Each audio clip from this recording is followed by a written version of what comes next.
So give us your name and tell us a bit about what happened on Friday afternoon. Antonin Smith. And what happened on Friday afternoon, you know, to me personally, who's worked with the police so much, I felt like a fucking chump. You know, you take a lot of heat when you gotta police the hippies. And, you know, you do that with the hopes that the police won't turn around and do exactly the kind of shit that they did on Friday. And so at first I just felt like a real chump, man. Like they had played me the whole time.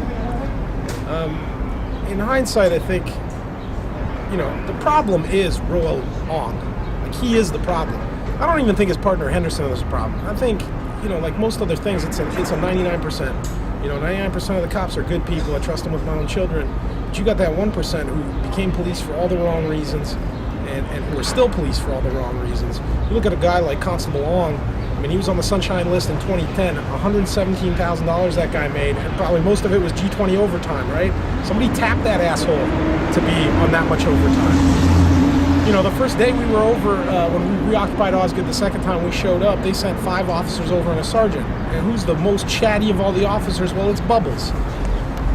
You know, I don't understand how these guys are still on the street. Like, I don't get it, you know, and why would you send them to us? You know they hate us. You know they have problems with us. Why would you send us the biggest douchebags in the station house? And I gotta kind of start to think that it's by design. These are the arresting officers, Henderson and Ong. Ong and Henderson. Roel Ong is his name. Roel Villegas Ong. Or some shit. Cool. And, you know, I wasn't there for the actual thing. I got the text message at Davisville from Chris. And so I just dropped all my gear off at home and I came straight back. First thing me and Ganj did, me and Jagundu, the other police liaison, we went over to 52 to figure out, you know, where were our people. And that's when we discovered that both Angela and John were in the emergency room. So Nicole and I went straight to Toronto General. We walk in, and John Erb is in a neck brace. He's not moving. He's unconscious. And the 2 guys guarding him are the 2 guys who put him there, Long and Henderson. And it's kind of like...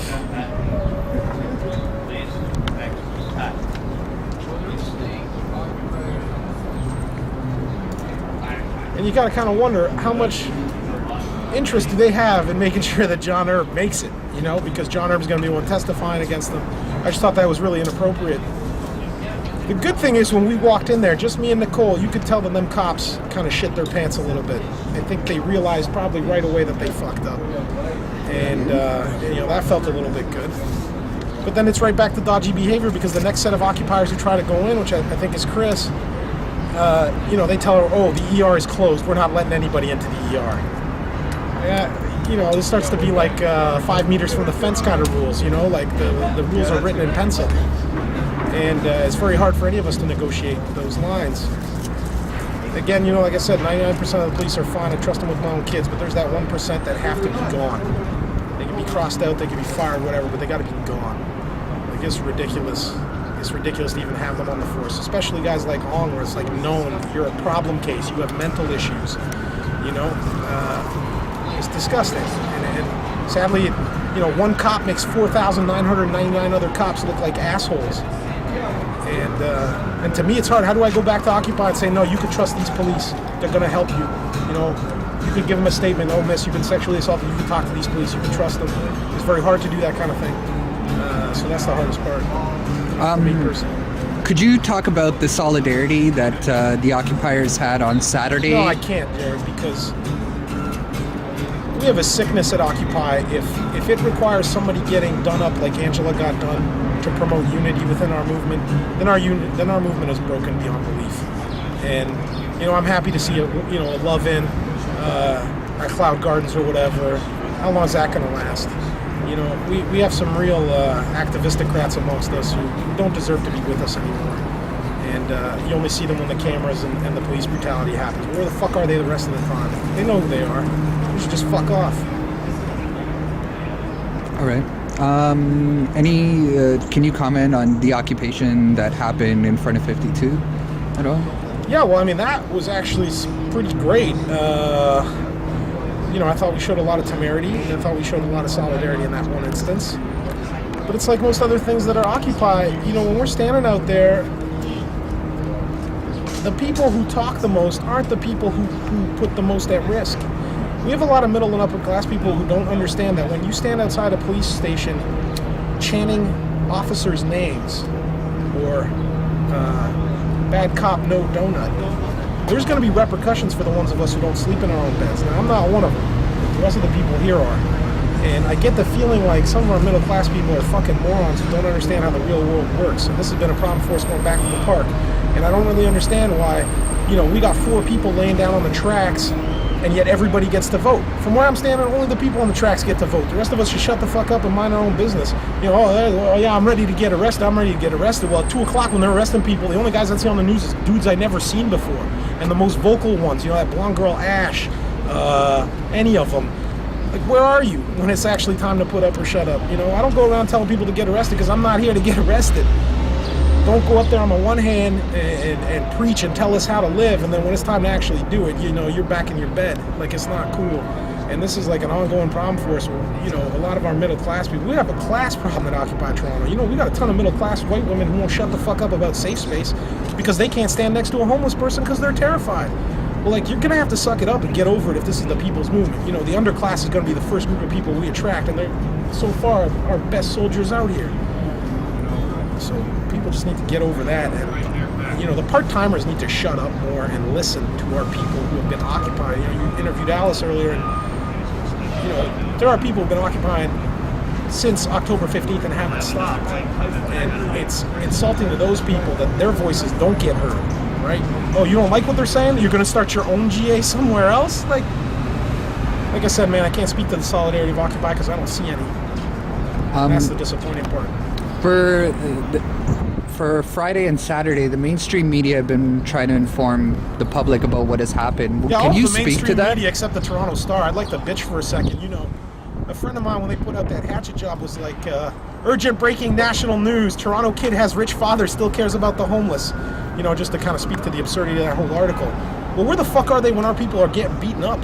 You know, you're the Toronto Star. You're supposed to, like, be your little angels of the left. When real shit happens, you can't even send us one reporter.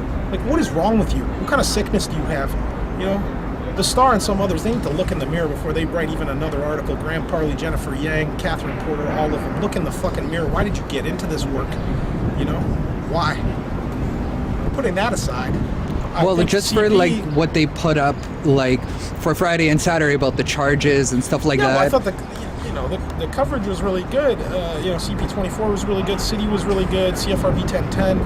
You know, all the real-time media, your visual and your audio were really good. The Globe was actually really good, which is a weird thing to say. I didn't really see Now. I didn't really see the Star out there. I didn't see many of our historic allies kind of like reporting on it.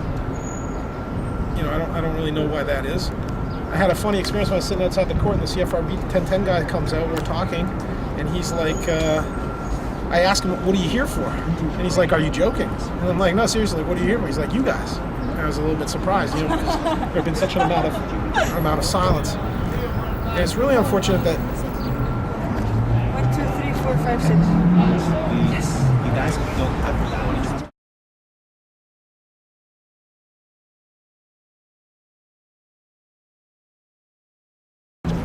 Sorry, what was the question, Jared? Well, just basically some like final thoughts, what we should work on for the reoccupation and... We should announce it, and that'd be the first step. I mean, it doesn't really take much more than that. You know, as much work as we did bottom lining before we took St. James the first time, the reality is that the people made that happen. More than any bit of organizing on our part. Yeah, we had good, you know, support mechanisms in place from day one. Food, logistics, medical, marshals, so on. It was, you know, an exemplary occupation, but all that made it happen was 500 people there with tents. And that's what it's going to take again. And it doesn't take much more than a Facebook event and an email list to make that happen. What really concerns me is that organized labor doesn't want us to reoccupy, and they've got some of our bottom liners in their pockets, man. And it's like, you know, how are you going to call yourself Occupy Toronto and work against us actually occupying? We go to squat buildings. I got people telling me squatting is not a tactic of Occupy Toronto. What is wrong with you, bro? Like, we squatted a park. How did you think we started this?